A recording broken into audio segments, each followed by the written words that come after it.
Crane reporting करते हुए एक लड़की गिरती है और खबर ये आती है कि वो मर चुकी है। तबीयत इतनी ख़राब हो, मेडिकेशन आप ले चुके हैं और ऊपर से आप पी लें रेड बुल। मुझे बताइए कि उस इंसिडेंट के बाद लाइफ कैसे चेंज हुई? मैं अगर ऐसा कोई स्टंट कर रही हूँ हाँ, तो वो नीचे कोई सामने गद्दा live- था तो जाके सड़क पे गिरी हूँ। इसका मतलब है कि फिर पूरा चैनल इन्वॉल्व था इसमें आपके स्टंट में। बस मैं उस वक्त चीखें मारी थी और वो काफ़ी मतलब डर गया था कि लाइक इसको क्या हो गया है। उसने जाके डॉक्टर से पूछा, doctor said she is fine, तो देन ही वेंट। या दिस हैपेंड। कॉलेज क्रेनोवर्सरी फेंट होना 2011 व्हाट वाज दैट? किसी भी सेक्ट से ताल्लुक़ रखते हैं आप, किसी भी रेस से ताल्लुक़ रखते हैं आप, चाहे गैर मुस्लिम हैं, आपको दूसरे लोगों के साथ हर चीज़ से बढ़ के मेरे लिए इंसानियत है। 3 सितंबर 2016 चीरिंग क्रॉस के मकाम पे क्रेन रिपोर्टिंग करते हुए एक लड़की गिरती है और ख़बर ये आती है कि वो मर चुकी है, क्योंकि 15 से 20 फीट की ऊंचाई से अगर कोई गिरे तो उसका बचना नामुमकिन होता है। लेकिन ये हमारी खुशबख्ती कह लीजिए या पाकिस्तान मीडिया इंडस्ट्री में काम करने वालों की खुशबख्ती कह लीजिए कि ऐसा कोई सानेहा पेश नहीं आया और वो जानबर रहीं और बच गई। हमारे साथ आज मौजूद हैं साया बेलम माती लागी इर्जा खान।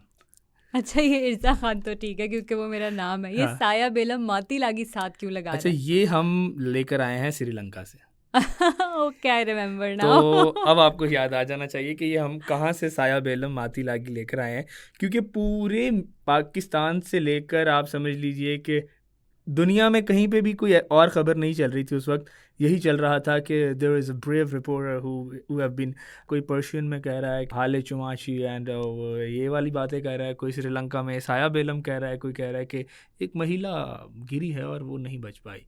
मतलब पूरी दुनिया की मीडिया पे एक ही खबर थी कि एक लड़की गिरी है और वो मर गई है, लेकिन आप तो बच गई हैं। अल्हम्दुलिल्लाह, अल्हम्दुलिल्लाह मैं बच गई हूँ। और ये अब की बात नहीं है, ये इंसिडेंट बहुत पुराना अच्छा, है। लोग ये कहते हैं कि आप 6 साल से ये बात क्यों नहीं कर रही थी? आपने बात की और आपको उस पे एक अच्छी कसीर तादाद में आपको व्यूअरशिप मिली और लोग बड़े खुश भी हैं कि आप बच गई हैं। 6 साल से आप कहाँ थी इस वाक़या को लेकर? ये बड़ा ही पर्टिनेंट क्वेश्चन आपने पूछा है और मुझे खुशी है कि आपने ये पॉइंट रेज़ किया, क्योंकि मैं तो इस बारे में बात करना चाह रही थी। और मैंने ऐसा नहीं है कि मैंने ये कोई पहली मर्तबा वीडियो बनाई है। लाइक जिस दिन ये इंसिडेंट हुआ था, कुछ घंटों बाद जब मैं अपने सेंसेस में वापस आई तो I posted a status on my social media apps. और उसके बाद मैंने वेरी नेक्स्ट डे जब मैं काम पर दोबारा गई, मैंने अपनी वीडियो में भी मेंशन किया कि मैं नेक्स्ट डे काम पर गई थी, तो मैंने उस दिन भी अपने वर्क स्टेशन से वीडियो बनाई कि आई एम फाइन, अल्हम्दुलिल्लाह, I am alive and thanks for you दुआज एंड प्रेयर्स। तो मैंने उस दिन भी वीडियो बनाई। फिर ऑलमोस्ट हर साल जब मैं इसको अपनी मेमोरीज़ में देखती हूँ तो मैं इसके बारे में वीडियो बनाती हूँ, स्टेटस शेयर करती हूँ। जिस भी टीवी चैनल में मैं जिस भी शो के लिए पेरेंट्स के लिए जाती हूँ, वहाँ पर मुझसे ये सवाल लाजिम मलजूम होता है, तो मैं वहाँ पर भी इसका जवाब देती हूँ। मतलब why would I hide it? अगर आप सर्च कर लेंगे, थोड़ी सी मेहनत कर लेंगे, तो यूट्यूब पे आपको हज़ारों ऐसी वीडियोस मिल जाएंगी जहाँ पर मैं किसी ना किसी शो में बैठे इसके बारे में बता रही हूँ या जो लोगों ने वीडियोस बनाई हुई हैं। बट वो सिर्फ जो क्लिप है, क्योंकि वो क्लिप इतना खौफनाक है, वो जब सर्कुलेट होता है तो लगता है कि शायद इस रिपोर्टर की या इस एंकर की डेथ हो गई होगी ऑन द स्पॉट। आपको एक और चीज़ बताऊं कि इर्जा खान ने मरियम वेबस्टर और ऑक्सफोर्ड में एक नए लफ्ज़ ईजाद किया है। इससे पहले वो दुनिया में ईजाद नहीं हुआ था, इससे पहले वो किसी ने ना सुना था ना बोला था, और वो लफ्ज़ है क्रेनोवर्सरी। ये मैं समझ गई थी, क्रेनवर्सरी। क्रेनोवर्सरी या क्रेनवर्सरी? क्रेनवर्सरी। क्रेनवर्सरी जी लफ्ज़ है और ये इर्जा खान की ईजाद है, ये सेहरा इनको जाता है, तो इसके लिए भी हम आपको दाद देते हैं। अच्छा, आप जो सवाल कर रहे थे ना पहले मुझसे कि मैंने 6 साल इस बारे में बात क्यों नहीं की, मुझे लगता है कि शायद ये बात लोगों तक अब इसलिए ज़्यादा पहुंच पाई, या ये जो मैंने वीडियो भी बनाई ये इसलिए ज़्यादा लोगों तक इसकी रीच हुई क्योंकि मैंने बहुत ही डिटेल में इसको फर्स्ट टाइम एक्सप्लेन किया है। ठीक ठीक। लाइक वो वीडियो आप देखेंगे तो 9 मिनट की वो वीडियो, जिसमें मैंने पूरा वाकया हाँ, बिल्कुल। शुरू से लेकर एंड तक बताया कि उस दिन की शुरुआत कैसे हुई थी और फिर वो दिन मेरे लिए इख्तिताम कैसे हुआ उसका। सो ये एक रीज़न हो सकता है। हाँ, मैंने इस पर कभी खुल के बात नहीं की क्योंकि to relive that experience बहुत गट्स चाहिए होते हैं, बहुत शायद ज़्यादा। पहले मुझ में नहीं थे। मैं ट्रॉमेटाइज्ड भी होती थी बहुत लंबे अरसे तक। रज़ा यकीन करे कि मेरे घर पे ताज़ियती कॉल्स आती थी कि अल्लाह किसी को अकबर। पता लगता था दूर दराज रिश्तेदारों को तो, या किसी फैमिली फ्रेंड के आगे जाने वालों को, तो वो फ़ोन करके ताज़ियत करते थे मेरे घर वालों से। तो ज़्यादा से ज़्यादा कोई मुझसे पूछता तो मैं कहती थी यार फूड पॉइजनिंग हुई हुई थी, बस हो गया ये इंसिडेंट। मैंने कभी सही। इतनी खुल के उस पर बात नहीं की थी। तो लेकिन अगर थोड़ा सा उसके बारे में हमें भी आप बताएं कि हाउ दैट स्टार्टेड, उसमें क्या था, आपके दिन का आगाज़ कैसे हुआ था और उसमें तमाम मामलात कैसे थे, और सबसे बड़ के बाद आपके उसके बाद एक्सपीरियंस क्या था, how people treated you after that incident. ये सबसे इंपॉर्टेंट होता है। गिर जाना बच जाना तो ये एक अलग बात है, आपने बताया कॉल्स भी आती थी, लेकिन उसी दिन कौन से वो लोग थे जो सबसे पहले आए, जो सबसे पहले आपके करीब आए, और आफ्टर फैमिली, क्योंकि फैमिली तो ऑब्वियस सी बात है। आप खुद मीडिया में काम कर चुके हैं ना, so you know media channels की स्पेसिफिकली बात कर रही हूँ, तो वहाँ पर जब कोई इस तरह से ट्रांसमिशंस होती हैं या आपको कहीं पे बाहर रिपोर्टिंग के लिए जाना है, तो आपको पहले से इन्फॉर्म कर दिया जाता है कि आप जाएंगे, ये काम ये आपकी असाइनमेंट है। So I knew it before, like मुझे एक हफ़्ता पहले से मेरा इदारा इन्फॉर्म कर चुका था कि आप इस जलसे की रिपोर्टिंग के लिए जाएंगी। तो द वेरी डे जब मुझे जाना है, मैं सोकर उठती हूँ और मुझे चक्कर आ रहे हैं और मुझे फूड पॉइजनिंग हुई हुई है, वॉमिटिंग और वो सब। लेकिन मैं उस टाइम पर बहुत ज़्यादा पैशनेट थी, नई नई फील्ड में आई थी और काम करने का जो जुनून था ना, और फील्ड रिपोर्टिंग मुझे बहुत ही पसंद थी। तो अब दिल डर रहा था कि कहीं वो मिस ना हो जाए, तो मैं डॉक्टर के पास चली गई कि इंजेक्शन लगवाती हूँ और ठीक हो जाऊँगी और चली जाऊँगी। तो डॉक्टर ने मुझे इंजेक्शन लगाया और उसने कहा कि आप घर जाके सो जाएं, दवा भी दे दी। अब अल्लाह जाने उसमें नींद थी या क्या वो था, तो नींद का ही होता है इंजेक्शन यस, जो इस टाइम तबीयत लगाया इतनी जाता है। ख़राब हो, मेडिकेशन आप ले चुके हैं और ऊपर से आप पी लें रेड बुल, हाँ, एनर्जी ड्रिंक, हाँ एनर्जी ड्रिंक के बस आज तो फट्टे चक देने हैं ना। तो मैं अपनी तरफ से बड़े जोश और जज्बे के साथ कि बस ठीक है अब तो मैं कर लूँगी। क्रेन पर बैठी और क्रेन रिपोर्टिंग, लोगों को लगता है कि शायद मुझे हाइट फोबिया था, ऐसा कुछ भी नहीं था, या मैं एपिलेप्टिक उससे पहले भी हमने आपको देखा है कि आपने की है क्रेन रिपोर्टिंग। एग्जैक्टली 2 बार तो पीटीआई के जलसे में और एक दफ़ा एक और पार्टी का जलसा था वहाँ पर की थी। सो अब क्रेन पे मैं बैठी हूँ और जैसे ही मैं उस हाइट पर गई हूँ और फ्रेम वगैरह सेट हो रहा है, तो नीचे मेरे को एंकर तारिक मतीन साहब खड़े हुए थे। तो मैंने उनको कहा, इस तरह हाथ ला के मैंने कहा तारिक साहब मेरी तबीयत मुझे ठीक नहीं लग रही। तो वो मेरे साथ मजाक करे ना, मतलब जैसे को एंकर्स में चल रहा था, हाँ हाँ तुम गिर जाना हम देख लेंगे, मतलब इस तरह से। मैं मतलब उन्हें बता भी नहीं पा रही कि मेरी इस वक्त वाकई क्या कैफियत है। और लाइव कट हो जब, तो वो तो मुमकिन ही नहीं होता कि आप कोई और बात कर सके। पहले सवाल का जवाब मैंने बिल्कुल ठीक दे दिया, मतलब उस टाइम पर भी मुझे ये नहीं था कि मैं गिरी जाऊंगी। लेकिन जब एंकर ने दूसरा सवाल शुरू किया तो मुझे समझ आ गई थी कि कुछ गड़बड़ होने वाली है।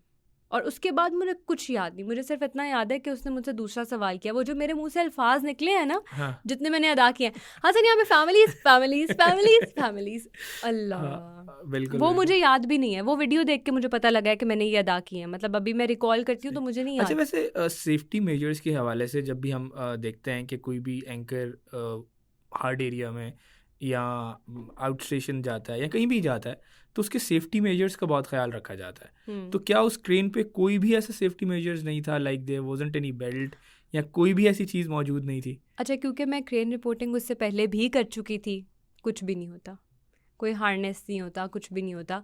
सिर्फ वो क्रेन पे एक सीट एडजस्ट हुई होती है and you have to sit on it, कुछ नहीं होता। अच्छा, और इस इंसिडेंट के बाद ऑलमोस्ट बैन हो गई थी क्रेन रिपोर्टिंग। हाँ, क्रेन रिपोर्टिंग तो उसके बाद फिर उसके बाद नहीं देखी, या मुझसे पहले गरीदा ने की थी। ये ट्रेंड आई गेस गरीदा ने ही शुरू किया था। ये बेसिकली 2013 के मेरे ख्याल है जलसे इमरान खान के, उसके बाद ये ट्रेंड स्टार्ट हुआ था। आई रियली डोंट नो, मुझे अपना पता है कि मेरा वाला इंसिडेंट 2016 में हुआ था और मैंने जो पहले भी क्रेन रिपोर्टिंग्स की थी वो 2016 में ही की थी। बट जहाँ तक मैं रिकॉल करती हूँ तो ये गरीदा ने स्टार्ट किया था। गरीदा ने फर्स्ट टाइम क्रेन रिपोर्टिंग की थी। उससे होता ये है कि आपको पूरे पंडाल का एक व्यू मिल जाता है। इट्स अ गुड थिंग, मुझे बहुत मज़ा आता था, बड़ी एक डिफरेंट चीज़ है।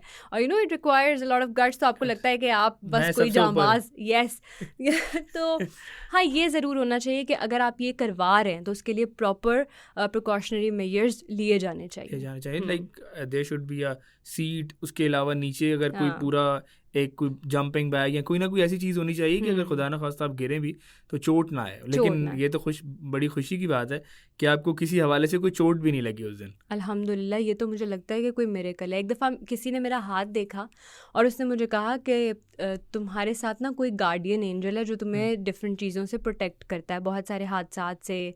तो मुझे लगता है कि ये बात बिल्कुल ट्रू है, क्योंकि मेरे सामने तो एक एग्जाम्पल है कि वहाँ पर क्या नहीं हो सकता था। रज़ा, अगर आप वो वीडियो देखें ना, तो मेरे गले में ना दुपट्टा है उसमें, और मेरे हाथ में माइक है जिसकी बहुत लंबी वायर है जो नीचे तक जा रही है। खुदा न खास्ता मैं जब गिरी थी मैं, तो वो दुपट्टा क्रेन में फंस जाता है या मेरे गले में अटक जाता है या वो वायर लिपट जाती या कुछ भी हो जाता, लेकिन ऐसा कुछ नहीं हुआ। सो जब मैं उसे रिकॉल करती हूँ तो और मैं वो वीडियो देखती हूँ तो मुझे वो किसी मिरेकल से कम नहीं लगती। और बेशक मतलब उस पर जो मुझे लगता है कि खुदा वो जो वीडियोस बनती हैं कि जिसके पीछे वो कोई जगाजी लगाने की दुनिया नहीं है और वो इस तरह की, वो बिल्कुल सही है, क्योंकि एक दफ़ा अगर वो बंदा देखे तो वो हिल जाता है कि यार अल्लाह अकबर, ये तो किसी सूरत बचने वाली चीज़ नहीं है। एज अ व्यूअर जब वो वीडियोस मैं खुद देखती हूँ मैं खुद भी डर जाती हूँ लेकिन मुझे गुस्सा इस बात पे आता है कि आप लोगों को ना गलत इन्फॉर्मेशन नहीं दें। अगर आपने वीडियोस लगानी है तो भाई प्लीज़ उसकी लगा दे जो वाकई मर गया। लेकिन वैसे आप सोचें कि आपकी वजह से कितने लोगों ने हिदायत पाई होगी।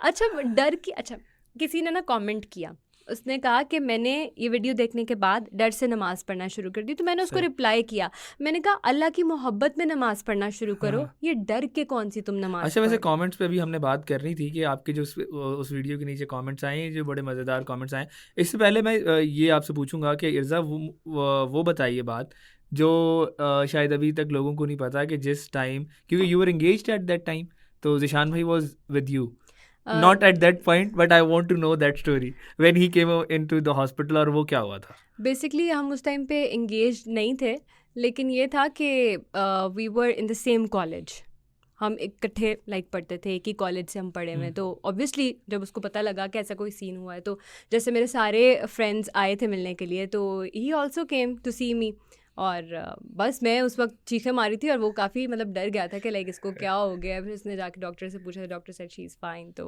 देन ही वेंट, या दिस हैपेंड।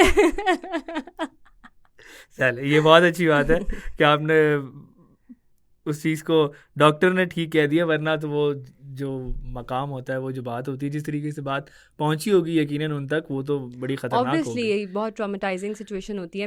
मुझसे जो भी एसोसिएटेड होगा उसके लिए वो वक्त बहुत ही मुश्किल गुजरा होगा।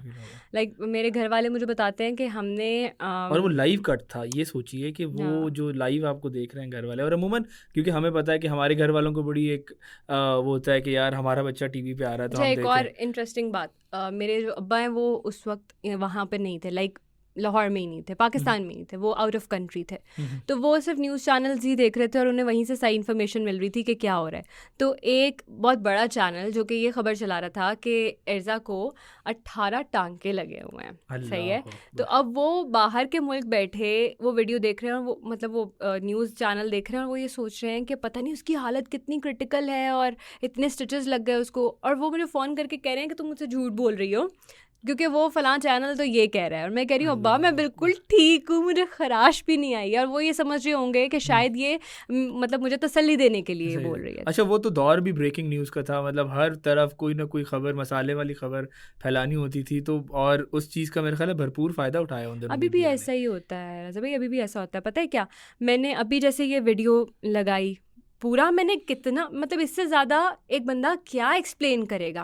एक बहुत बड़ा न्यूज़ चैनल उसने आर्टिकल लगाया और आर्टिकल में वो लिख रहा है कि इर्ज़ा खान ने मेज़बान को कहा कि मेरी तबीयत ख़राब है, लेकिन मेज़बान ने कहा कोई बात नहीं, अपना काम जारी रखो।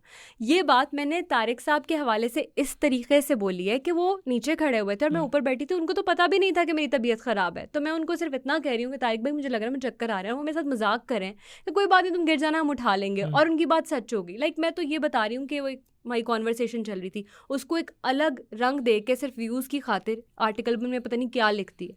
अच्छा, वो बताइए आपके वो जो एक बंदा कह रहा है कि आप कमेंट कर रहा है कि ये आपकी दूसरी ज़िंदगी, आप तो उस वक्त मर चुकी थी और ये अब आपको खुदा ने, आपकी रूह जो है वो परवाज़ कर चुकी है और अब आपको ये दूसरी ज़िंदगी मिली है। उसका तो उसने लॉजिक दिया, उसने लॉजिक क्या दिया है पूरा उसने बड़ा एक तमहीद बांधी है पहले, फिर उसने आगे जाके जवाब दिया। उसने कहा कि आप देखें कि जैसे आपकी आंखें हो गई थी, आपको मौत का फरिश्ता नजर आ गया था, आपकी रूह निकल गई थी, फिर जब आप नीचे गिरी हैं उस वक्त आपके जिस्म में रूह नहीं थी, इस वजह से आपको कोई चोट नहीं लगी, उसके बाद रूह आपके अंदर दोबारा आई है और आपको दूसरी जिंदगी मिली। मैंने कहा अच्छा भाई ठीक है। कितनी कितनी गहरी नजर है लोगों की।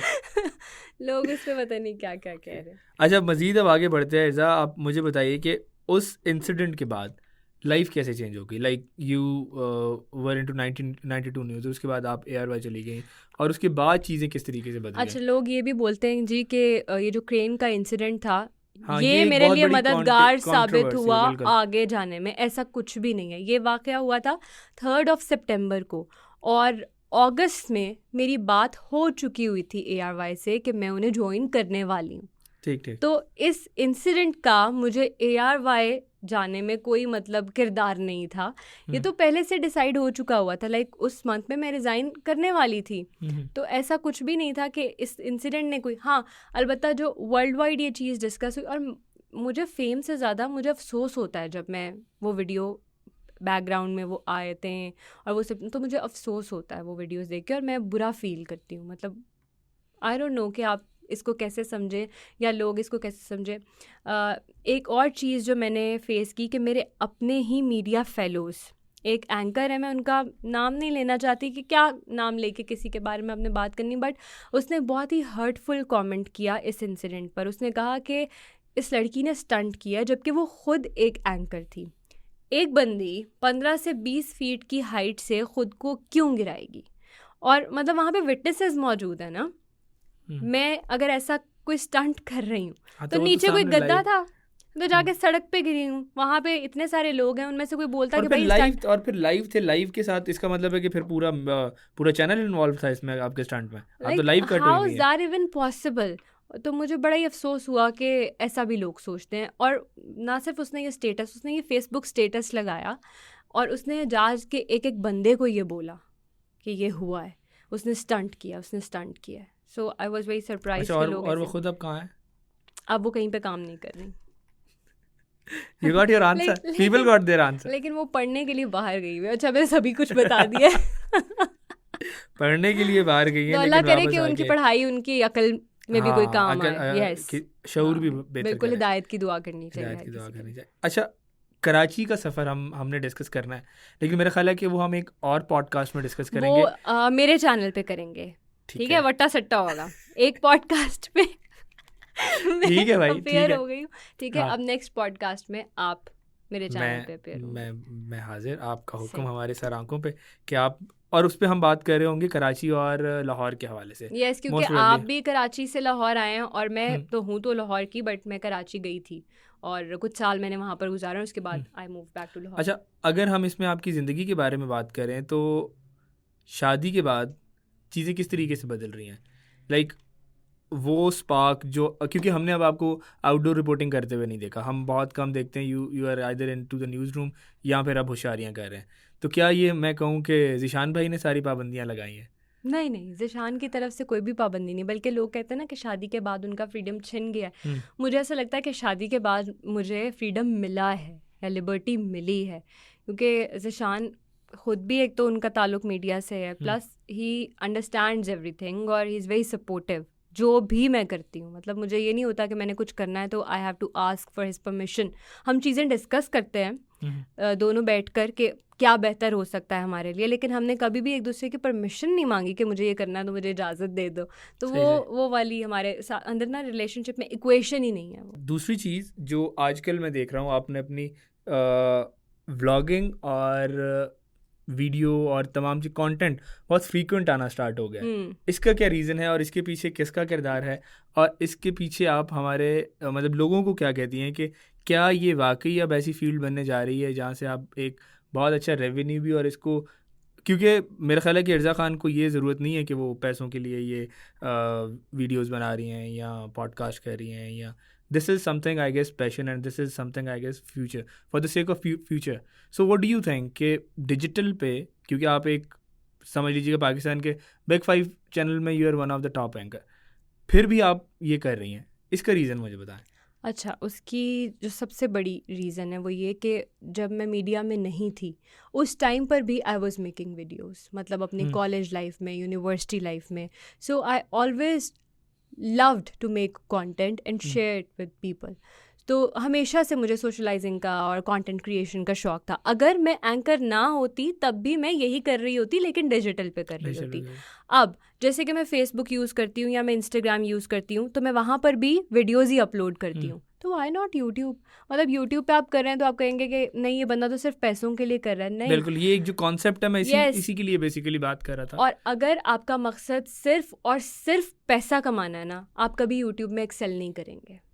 ये तो पढ़ी लिखी बात है ना, क्योंकि आप फिर उसमें वो आप पैशनेट नहीं होंगे तो आप उतनी डेडिकेशन से काम नहीं करेंगे, उसके पीछे एक लालच होगा. सही है. लेकिन जब आप पैसों को देखे बगैर डेडिकेशन से कंटेंट पे कंटेंट डाल रहे हैं ना, तो फिर पैसा भाग के खुद ही आ जाएगा जब लोगों को पता चलेगा कि यार ये बंदा सीरियस है अपने काम को लेकर. अच्छा, कॉलेज, क्रेनोवर्सरी, फेंट होना 2011, व्हाट वाज दैट स्टोरी? अच्छा, ये चीज़ें नहीं हम पॉडकास्ट पे डिस्कस कर रहे हैं. अगर आपको मेरी पर्सनल लाइफ से मुताल्लिक कितनी चीज़ें पता है, इसका मतलब ये नहीं कि मैं हर सवाल का जवाब दूंगी. सो नो कमेंट्स, और ये आप भी नहीं पूछे. नहीं, ऐसा नहीं है, ये अब आपको जवाब देना पड़ेगा भाई. अच्छा, ये फिर हम किसी और पॉडकास्ट के लिए रखते हैं. हाँ, पर लेकिन इसका जवाब होगा. हाँ होगा, लेकिन ये किसी ये और 2016 तक, असल में हम आज स्टार्ट करें 2016 से पॉडकास्ट. हाँ. तो हम अब 2016 से आगे की बातें कर रहे हैं. नेक्स्ट पॉडकास्ट होगा हम पीछे की बातें करेंगे. ठीक है, ये आप यहाँ पे देख के कहें सबको. हाँ ठीक है, हम ये वाली बातें जो है ना, हम ये वैलेंटाइंस डे के लिए रख देते हैं. अभी 14 इतना दूर नहीं, इतना काफी दूर है, बल्कि 5 माह है अभी. निकल जाता है टाइम आजकल बहुत जल्दी. नहीं, वैलेंटाइंस पे नहीं रखना, ये हमने जल्द ही इस पे भी बात करेंगे. इन तमाम चीज़ों के साथ मुझे एक चीज़ जो, क्योंकि हम बात कर रहे हैं डिजिटल कंटेंट क्रिएशन पे, हम बात कर रहे हैं कि लोग इससे पैसा की तरफ जा रहे हैं, लेकिन हमने पिछले दिनों आपके कुछ व्लॉग्स देखे हैं जिसमें मुहर्रम का व्लॉग आपके बहुत ज़्यादा वायरल भी हुए, उससे लोगों ने अवेयरनेस भी ली. वो जो तसल्ली है, वो जो सुकून है कि एक शख्स आपके कमेंट बॉक्स में आके कह रहा है कि मैं मैनचेस्टर रहता हूँ और मैं मुहर्रम हमेशा लाहौर में किया करता था, लेकिन आज आपने मुझे मोची का जुलूस दिखाकर ये महसूस करवाया है कि शायद मैं दोबारा लाहौर में मौजूद हूँ. मेरा ख्याल है वो पैसे से ज़्यादा इम्पोर्टेंट है. बिल्कुल ऐसे ही है. और ये जो अज़ादारी सीरीज़ मैंने पूरी की थी, उसी के बारे में बात कर रहा हूँ. तो एज सच पहले मेरा कोई प्लान नहीं था कि मैं ये करूँगी. आपको पता है कि जब रिलीजियस कंटेंट आप शेयर करते हैं तो बहुत लान तान भी होती है. ठीक है, और हुई भी. मतलब आपका एक बहुत बड़ा हिस्सा था, बहुत बड़ा चंक था व्यूअर्स का जो बिल्कुल साइडलाइन हो गया. जिन लोगों ने मुझे अनफॉलो कर दिया. बिल्कुल. मेरे 3 से 4 हज़ार फॉलोअर्स एक दिन में मुझे छोड़ के जा रहे थे, तो ये भी इम्पैक्ट होता है. लेकिन उससे क्या हुआ कि मुझे बहुत सारे ऐसे भी नए लोग मिले जो कि मेरी तरह की सोच रखते हैं.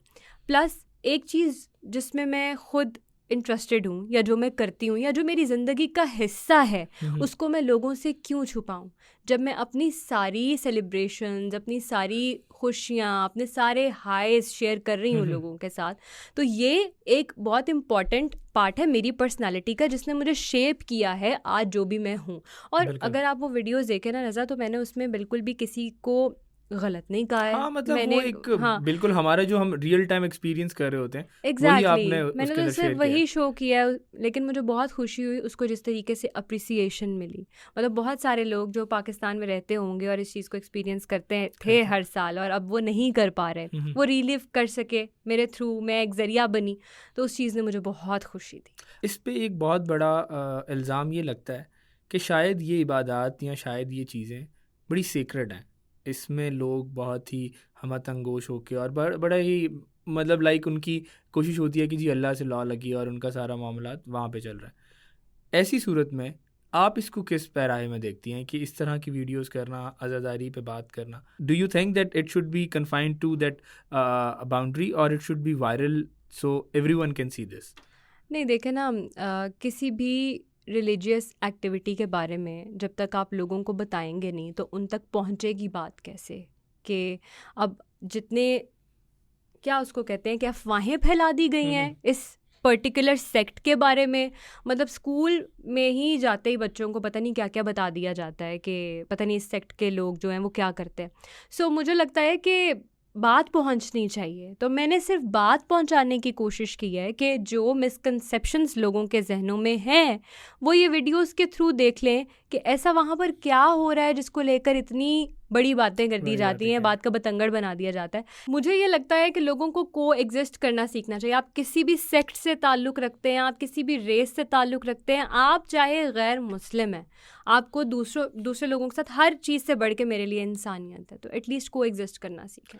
हाँ, तकरीबन मेरा ख्याल है कि दुनिया के बहुत से ऐसे मुल्क हैं जहाँ पे प्लूरलिस्टिक सोसाइटी हैं, हर हवाले से लोग रह रहे हैं, हर किस्म के लोग हैं वहाँ पे, और दे आर फ्री टू, वो जिस तरह कायदे-ए-आज़म कहते थे, you are free to go to your temple, you are free to go to the place of your worship. So मेरा ख्याल है इसी पॉइंट पे हम अपना आज का पॉडकास्ट को ख़त्म करते हैं। हमने इर्ज़ा ख़ान नहीं, क्या नाम है, साया बेलम माती लागी इर्ज़ा ख़ान से हमने हर हवाले से उनकी बल्कि स्क्रूटनी की है कि जो लोग कहते थे ना 6 साल से वो कहाँ गायब थी, आज उनको रातों रात ये ख़्याल आया कि मैं गिरी थी और आज मैं बच गई हूँ, और ये वाली सारी बातें हमने उस हवाले से भी बात की। और आज हमने सबसे बढ़ के उनकी वो उन कंट्रोवर्सीज़ को एड्रेस किया जो शायद बहुत से लोग जानना चाहते थे, और बहुत से लोगों को एक तजस्सुस था कि यार ये क्या है, क्यों है, कैसे है। इर्ज़ा ख़ान से ये पॉडकास्ट का सिलसिला जारी रहेगा। अब मैंने भी उनके एक पॉडकास्ट में जाना है, वो भी आपके साथ शेयर किया जाएगा। उसके अलावा हमारे ये अब सिलसिला चलता रहेगा। आज पहली इसकी कड़ी हमने बुनियाद रख दी है, तो ये अब कड़ी से कड़ी मिलती रहेगी, और इसको हम बाकायदा एक सीरीज़ के तौर पे चलाते रहेंगे। क्यों इर्ज़ा? बिल्कुल, ज़रूर, क्यों नहीं। तो मुझे और इर्ज़ा ख़ान को इजाज़त दीजिए। इंशाल्लाह एक नए पॉडकास्ट में आपके साथ हाज़िर होंगे। तब तक के लिए अल्लाह हाफ़िज़।